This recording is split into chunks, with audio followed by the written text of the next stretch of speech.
Ever think about what it took to join the Roman emperor's like inner circle? Not just ANY Guard, but the Praetorian Guard.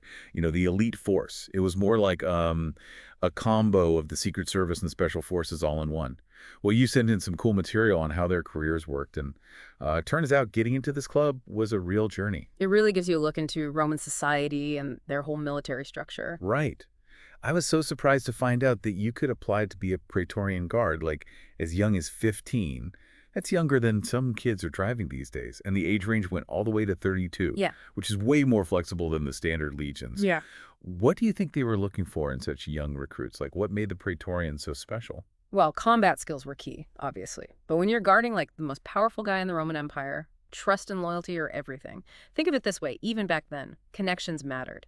To even get considered, you needed an amazing letter of recommendation from someone important, a senator, a high-ranking officer, someone who could say, hey, this guy's good. So it wasn't enough to just be tough, you needed a good network, too. It's like the ancient Roman version of needing a good reference. But it wasn't just who you knew, was it? The article mentioned they also looked at your morality and literacy. What's up with that? Why would those qualities be important for soldiers? Well, the Praetorians did more than just guard the emperor. They did administrative stuff, intelligence gathering, even financial management. You got to be able to read for all that. Wow, so these guys had to write battle reports, A&D, balance the books. They were looking for, like, well-rounded guys, not just strongmen, huh? Okay, so you've got your awesome recommendation. You can read what's next on this career path.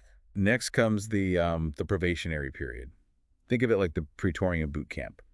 Yeah. Super intense training, constant evaluation. You got to prove you can handle this elite force. Makes sense. You wouldn't want just anybody guarding the emperor, but it wasn't all just physical training, right? What else did they have to prove during this probation? It was as much about mental and moral strength as being physically fit. Could you handle the pressure? Could they trust you with important info? They needed to know all that before you could become a real Praetorian Guard. Sounds intense. So you survived boot camp. You're officially in Are You Living the Good Life now as a Praetorian Guard? Not so fast. Now you're a Miles, a full soldier, but that doesn't mean you're special yet. In fact, get ready for some serious grunt work. The article mentioned some of that grunt work was, well, not so glamorous. Stuff like cleaning latrines and chopping wood. Not exactly what you picture when you think elite guards. What was the point of that, you think? It was all about building character. Could you handle the boring stuff and still be disciplined, still have a good work ethic? After all, you're not going to be fighting for your life every day, but you got to be ready when the time comes. And you had to do this for like 2 years before you could even think about a promotion. Talk about paying your dues. So after 2 years of proving yourself as a Miles, what were the ways to, move up in the world? Well, here's where the Praetorian Guard gets really interesting. You could become an immunis, which meant you were exempt from the really tough labor. You got a more specialized role. You could be a cook, a tradesman, a clerk. The article even mentions standard bearers. Apparently that was a big deal. I guess even in ancient Rome, somebody had to handle the unit's money, huh? But for the guys who were really ambitious, there was always the cavalry, right? Oh, yeah. After 5 years in the infantry, you could become an equus, a Praetorian cavalry knight. These guys were the elite of the elite. They were the rapid response, the emperor's escort, the scouts. Fast-paced and prestigious. Now that sounds exciting. And they had a cool organization, too. The article said they worked in 30-man units led by an optio equitum. It really shows you the structure and discipline they had. So we've got cooks, clerks, cavalry. What about, like, leadership roles? How did you become an officer in the Praetorian Guard? That's where the rank of principalis comes in. They were basically the junior officers. These guys were given extra responsibilities, a little taste of leadership. The article mentioned some positions like tesserarius, optio, and something called vocati Augusti. What did those guys do? Tesserarius. He managed the guard duty schedules, issued orders, like a shift supervisor. And optio, he helped the centurion, like a second in command. But the vocati Augusti, they were interesting. Okay, I'm listening. What was so special about the vocati Augusti? These guys were veterans who, for some reason, had left the guard. But then they were brought back to Rome, often for training or admin stuff. Bringing back these experienced soldiers served a few purposes, like they could mentor the new guys, provide valuable knowledge, and their loyalty was already proven. It showed the higher-ups trusted them. And for some, it was a way to get even higher ranks. So there were lots of paths you could take in the Praetorian Guard, different specialties, different ways to move up. It's way more complex than I realized. And we're just getting started. There's a whole other level of intrigue and responsibility coming up as we move up the ranks. This is where it gets really good. Next time, we're going to get into the world of the Praetorian Guard's intelligence operations. They're spies, they're assassins. Things are about to get a lot more cloak and dagger. Okay. So we're back, and we're diving even deeper into the more secretive roles within the Praetorian Guard. Last time we were talking about how the Praetorians were more than just like tough guys; they had all sorts of responsibilities. And now we're really getting into the roles that show off their like intelligence and strategy skills. Absolutely. And some of these positions really show well, the darker side of power in ancient Rome. Oh, that's got to grab anyone's attention. Let's talk about the speculators. These were the spies, the assassins, the guys who were like experts in the shadows. It's like something out of a history movie. What kind of person did it take to be one of those guys? You're talking about the emperor's most trusted guys. They had to be good fighters, sure, but they also had to be smart, sneaky, and completely loyal. They were like the emperor's eyes and ears. They worked behind the scenes to protect him and take care of threats. The article said there are only 10 speculators per cohort, and the Roman Empire was huge. That's a tiny number. What does that tell us about, like, how they were chosen? It shows just how elite they were. These weren't just strong soldiers. They were picked because they were smart, they could figure things out, and they were totally trustworthy. They were the best of the best. Okay, so what did these guys actually do? What was their day-to-day like? What were their missions like? Imagine scouting out enemy territory, or intercepting secret messages, or even, taking out political rivals, or even being the emperor's bodyguard. These were dangerous, high-pressure missions. They needed to have a lot of skills, and they couldn't get scared easily. One mistake could be huge. It all ties back to that literacy thing we talked about before. They couldn't just find info, they had to understand it, put it together, and report on it. They were like the Guard's intelligence team, working in the shadows. Exactly. Being a speculator wasn't just about muscles. It was about having a good mind, thinking critically, strategically. It makes you wonder how they compare to, modern spies. Yeah, that's interesting. Do you think there are any modern day, like, equivalents to the speculators? It's kind of like a mix of the CIA and the Secret Service. Yeah. Gathering intel, protecting the leader. Of course, they did things differently back then, but there are definitely some similarities. So if you were a really good speculator, someone who'd proven themselves, what was next? Where could you go from there? From there, you might be on track to become a centurion, and that was a big deal. Centurions were the top of the enlisted ranks, a position with a lot of respect and authority. I bet.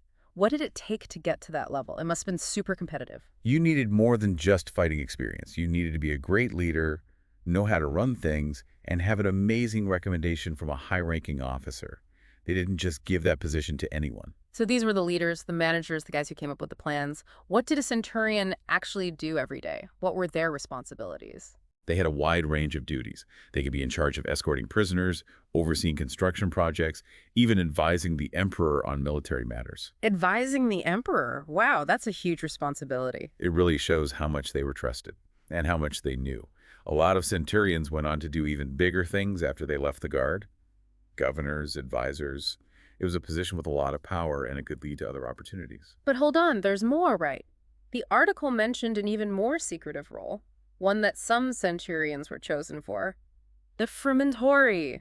Tell me everything. Ah, yes, the frumentori. Now we're getting into the really shadowy part of the Praetorian Guard. Think of them like the Roman Empire's secret police.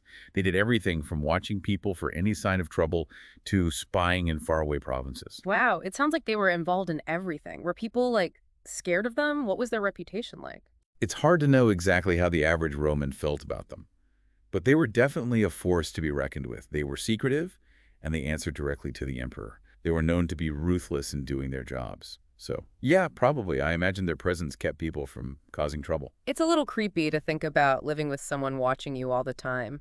Who were the frumentari accountable to? Was it the emperor directly? They reported to the emperor's inner circle, but their boss was the princeps peregrinorum, a senior centurion who worked with the Praetorian prefect. We're talking serious power and influence here. So you could go from cleaning up after horses as a miles to advising the emperor as a centurion to running a secret police force as a frumentary. That's an amazing range. It makes you wonder what kind of people wanted to do this job. It's a really interesting question. What kind of ambition, loyalty, and, maybe even ruthlessness did you need to climb the ranks of the Praetorian Guard? It gives you a glimpse into human nature and how power works. It really makes you think. And all this happened in just 16 years of service, right? So way shorter than the regular legionaries. That's right. That was one of the perks of being a Praetorian Guard. More money, less time served, and a possibility of a much more prestigious career. It's no wonder so many people wanted this life. I'm starting to get it myself. So what happened after those 16 years? Was it time to just relax and settle down? Or did being a Praetorian Guard open doors to other things? Welcome back to our deep dive into the Praetorian Guard. We've been talking about their whole career, from the tough training and early ranks to those powerful and secretive positions like the frumentari. It's really given us an idea of how complex and influential they were. But I'm still wondering, what happened when those 16 years of service were over? Was that it? Or did being a Praetorian open up other possibilities? Well, it wasn't like finishing up any old job. Retiring from the Praetorian Guard came with some pretty great benefits. You got an official document, a nice chunk of money, and often even some land. It was a sweet deal. Whoa, land. That's incredible. It really shows you how much Rome valued these soldiers. So, what did a retired Praetorian do with that land and money? What was life like after the Guard? A lot of them became landowners, or they got involved in local politics, or they worked as advisors. People remembered their service, and their experience made them valuable in their communities. Some even used what they knew to advise future emperors, or even train new recruits. They were still influential, just in a different way. It's cool to think about how being a Praetorian Guard could affect your whole life, even after you retired. It really shows how important they were to Roman society. But before we go too far, let's go back to the beginning. We've talked about the ranks and the roles, but I'm interested in the everyday stuff. What was the training like for these elite soldiers? Their training was really intense. I mean, they were protecting the emperor, right? So they had to be ready for anything. They trained with swords, bows, javelins, hand-to-hand combat. It was a tough program, but it covered everything. We've mentioned how important literacy and intelligence were, but what about fighting? What weapons did they use? What made them stand out in battle? They were known for using the gladius. It was a short sword, perfect for close combat. It's a classic Roman weapon, and it fit their fighting style perfectly. I can just picture those Roman soldiers charging into battle with their gladius swords. Did they have any other favorite weapons? They also carried the pugio, which was like a dagger they used as a backup in close fights.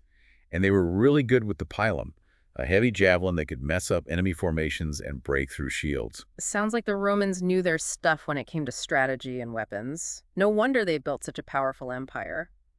But beyond individual skills, what about their tactics and organization? What made them such a strong fighting force?